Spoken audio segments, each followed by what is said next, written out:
قل إن الموت الذي تفرون منه فإنه ملاقيكم ثم تردون إلى عالم الغيب চিৎকার মেরে বলেন না আল্লাহু আকবার।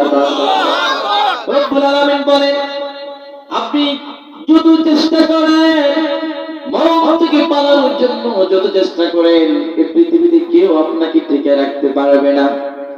এজন্য কবি বলেন মরণ থেকে যত পালাও লাগি তুমি আকাশে সিঁড়ি,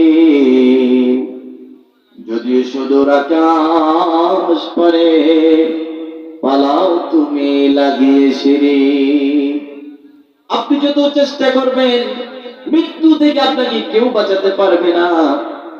আপনার যখন মৃত্যুটা হয়ে যাবে, আপনার দামি গাড়ি, দামি বাড়ি, 8 তলা 10 তলা বিশিষ্ট কত সুন্দর দামি গাড়ি, দামি বাড়ি আপনি করেছেন, আপনার রুহুটা চলে যাওয়ার পরে আপনাকে ঘর থেকে আপনার সন্তান আপনাকে বের করে দেবে, দেবে না?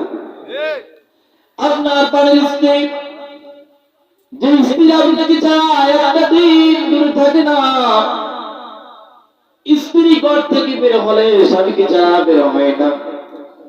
স্বামী একটু চোখে আড়াল হলে স্ত্রী পাগল হয়ে যায় স্বামীর জন্য। সন্তান যদি আপনাকে না দেখে সন্তান পাগল হয়ে যায়। এই যে আমরা দূর দূরান্তে প্রোগ্রাম করার জন্য চলে যাই, আমাদের ছোট্ট ছেলেগুলো আসার জন্য, বাবা তুমি কোথায় যাচ্ছ, আমাকে নিয়ে যাও, কান্না শুরু করে দেয়। এরপরে এদেরকে অনেক কিছু করে অনেক বাহানা দিয়ে বাড়িতে রেখে আসতে হয়।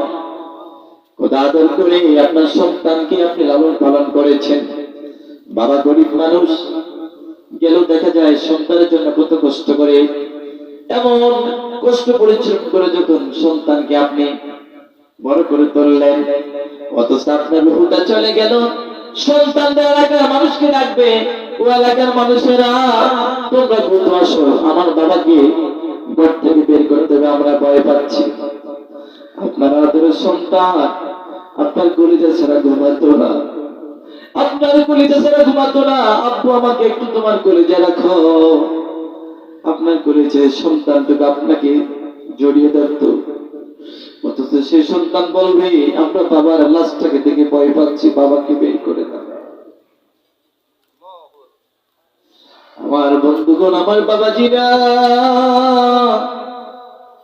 পানির স্ত্রী, যে স্ত্রী আপনাকে ছাড়া এক টেবিলে কখনো খাবার খেত না, আপনার জন্য বসে থাকতো, এমন পানির স্ত্রী বলবে এলাকাবাসীকে, বলবে এলাকাবাসীরা দ্রুত আমার স্বামীকে তোমরা বের করো।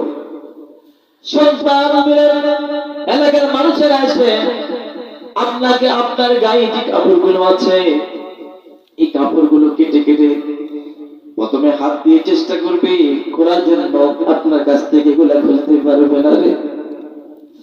একটা সময় প্লেট দিয়ে কেটে কেটে আপনার শরীর থেকে কাপড়গুলো কেটে কেটে আপনার শরীর থেকে বের করবে।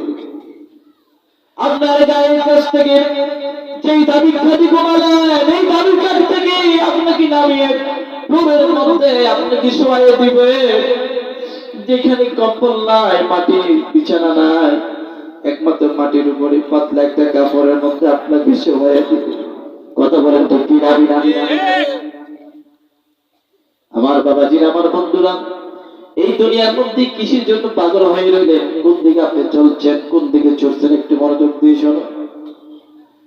আপনাকে যে নরম বিছানা ঘুমাতেন, নরম বিছানা থেকে আপনাকে মাটির মধ্যে শোয়াইয়া রাখতেন।